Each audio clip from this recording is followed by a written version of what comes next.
بسم اللہ الرحمن الرحیم۔ اللہ کے بابرکت نام سے آغاز کرتے ہیں جو بڑا مہربان نہایت رحم فرمانے والا ہے۔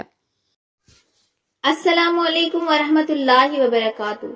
ایگل کی آواز کے معزز اور پیارے ناظرین، آج کی ویڈیو میں ہم بتائیں گے کہ ایسے 3 گناہ کون سے ہیں جو معاف نہیں ہوں گے۔ 10 گناہ گار عورتیں کون سی ہیں، اور ایسی عورتیں جو اپنے شوہروں سے تنگ ہیں کہ وہ بہت غصہ کرتے ہیں، اس کے لیے بھی آپ کو دعا بتائیں گے جس کے پڑھنے سے وہ غصہ کرنا بالکل چھوڑ دیں گے۔ معزز ناظرین، 3 گناہ معاف نہیں ہوں گے۔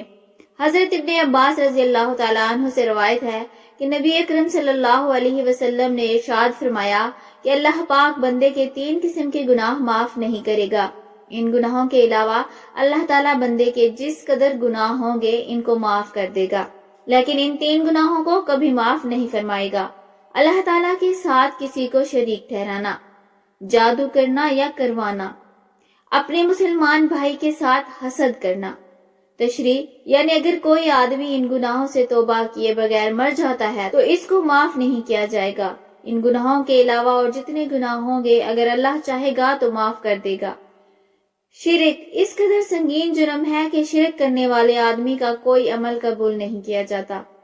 جادو یہ وہ بدترین گناہ ہے جو آدمی کو ایمان سے خارج کر دیتا ہے۔ حسد یہ ایسا زہریلا گناہ ہے جو آدمی کے سالہ سال کی تمام نمازیں، تلاوت، صدقات اور دیگر عبادات ایک لمحے میں برباد کر دیتا ہے۔ لہٰذا ان گناہوں سے بچنے کا اہتمام کیا جائے۔ 10 گناہ گار عورتیں۔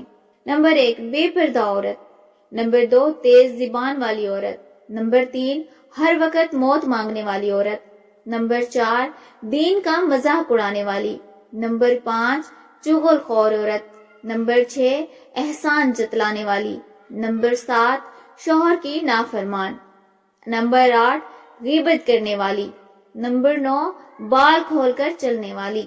نمبر 10، بغیر ضرورت کے گھر سے نکلنے والی عورت۔ معزز ناظرین، اب ہم آپ کو وہ دعا بتاتے ہیں کہ جس کے پڑھنے سے آپ کے شوہر غصہ کرنا بالکل چھوڑ دیں گے۔ شوہر کے غصے سے تنگ بیوی تو ضرور پڑھے۔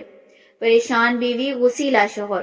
غصیلے شخص کے غصے کو ختم کرنے کے لیے اسے جب بھی کوئی کھانے کی چیز دیں تو اس پر 7 بار بسم اللہ الرحمن الرحیم اور 1 دفعہ درود شریف پڑھ کر دم کر کے دیں۔ انشاءاللہ اس کا غصیلا پن ختم ہو جائے گا۔ معزز ناظرین، اللہ تبارک و تعالی ہم سب کو ایمان کامل کی دولت نصیب فرمائے اور ہمیں صراط مستقیم پر چلنے کی توفیق عطا فرمائے۔ آمین یا رب العالمین۔ ویڈیو کو لائک اور شیئر کر دیجیے گا، اور اگر ابھی تک آپ نے ہمارے اسلامی اور اصلاحی چینل ایگل کی آواز کو سبسکرائب نہیں کیا تو سبسکرائب کر لیں۔ جزاک اللہ خیرہ۔ دعا ہے آپ جہاں رہیں خوش رہیں۔ ملتے ہیں انشاءاللہ نیکسٹ ویڈیو میں۔ السلام علیکم۔